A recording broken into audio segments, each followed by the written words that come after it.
নমস্কার বন্ধুরা, দীপাস কিচেনে আপনাদের সবাইকে স্বাগত। আজকে দেখুন কত বড় বড় তেলাপিয়া বাজার থেকে কিনে নিয়ে আসা হয়েছে। এরকম দুখানা কিনে নিয়ে আসা হয়েছে। দুখানাতেই 1 কেজি হয়ে গেছে, 1 কেজির বেশি। তো এটাকে আমি পিস করে আমি এটাকে ঝাল করব। তো সেটাই সম্পূর্ণটা আপনাদের সাথে আমি শেয়ার করব। তো চলুন কিভাবে আমি এটা করি দেখে নিই। দেখুন আমার 1 কেজি মাছ কাটা হয়ে গেল। খুব সুন্দর করে মাছগুলো পিস করলাম আমি। আর এই যে দুটো মাথাটার মধ্যে একটু মাছ রেখেছি, যে মাথাটা খাবে সে মাছটা খেতে পারবে একটু। চলুন গিয়ে এটা আমি ধুয়ে নিয়ে আসি, ধুয়ে নিয়ে এসে নুন হলুদ মাখাবো। ধুয়ে নিয়ে চলে এসেছি, হলুদটা দিয়ে দিয়েছি, এবার নুনটা দিয়ে দেবো আমি। নুনটা দিয়ে ভালো করে মাখিয়ে নেব। মাছে খুব ভালোভাবে নুন হলুদটা মাখিয়ে নিয়েছি আমি। এবার তেলটা গরম হয়ে যাক, তেলটা গরম হয়ে গেলে মাছগুলো আমি ভেজে নেব ভালো করে। তেলটা গরম হয়ে গেছে, এবার আমি মাছটা ছেড়ে দেবো। দেবো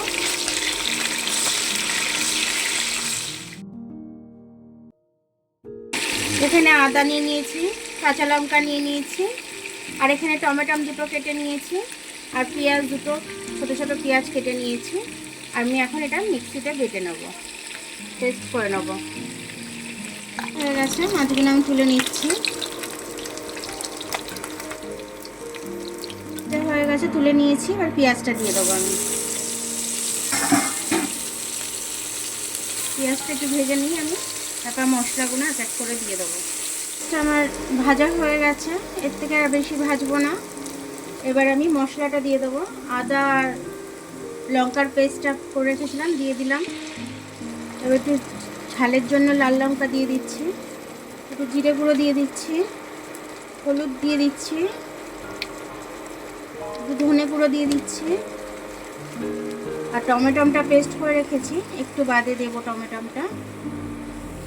ততক্ষণ মশলাটা একটু কষে নিই আমি।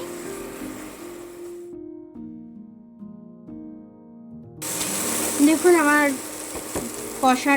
মশলা কষা থেকে তেল ছেড়ে দিয়েছে। এবার আমি এটার মধ্যে টমেটোর পেস্টটা দিয়ে দেবো। মিক্সিতে পেস্ট করে রেখেছিলাম, পেস্টটা দিয়ে দিচ্ছি আমি। এবার এটাকে দিয়ে আমি একটু কষে নেবো। এর মধ্যে একটু নুনও দিয়ে দেবো আমি, স্বাদ অনুযায়ী নুনটা দিয়ে দেবো আমি। এবার এটাকে আমি একটু ভালো করে একটু কাশ্মীরি লাল লঙ্কা দিয়ে দিই, তাহলে কালারটা খুব ভালো আসবে। কাশ্মীরি লাল লঙ্কা একটু দিয়ে দিলাম কালারের জন্য। এবার এটাকে আমি কষে নেবো একটু ভালো করে, টমেটোর কাঁচা গন্ধটা যাওয়া অবধি কষে নেবো।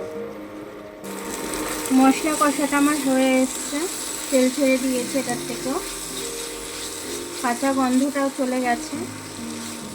এবার আমি কড়াটা একটু ট্রান্সফার করে নেব। তার আগে টমেটো ধোয়া গ্লাসটা জলটা আমি দিয়ে দিলাম। এই কড়াটার মধ্যে তো মাছ ধরবে না ফ্রাই প্যানটার মধ্যে, তার জন্য কড়াটা একটু চেঞ্জ করে নেবো আমি। এগুলো দিয়ে দিচ্ছি আমি এক এক করে।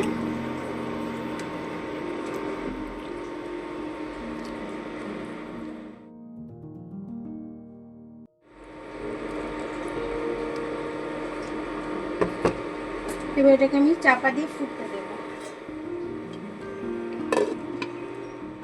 এবার আমি ঢাকনাটা খুলে একটু দেখে নেব। ধনে পাতাটা দিয়ে দেবো।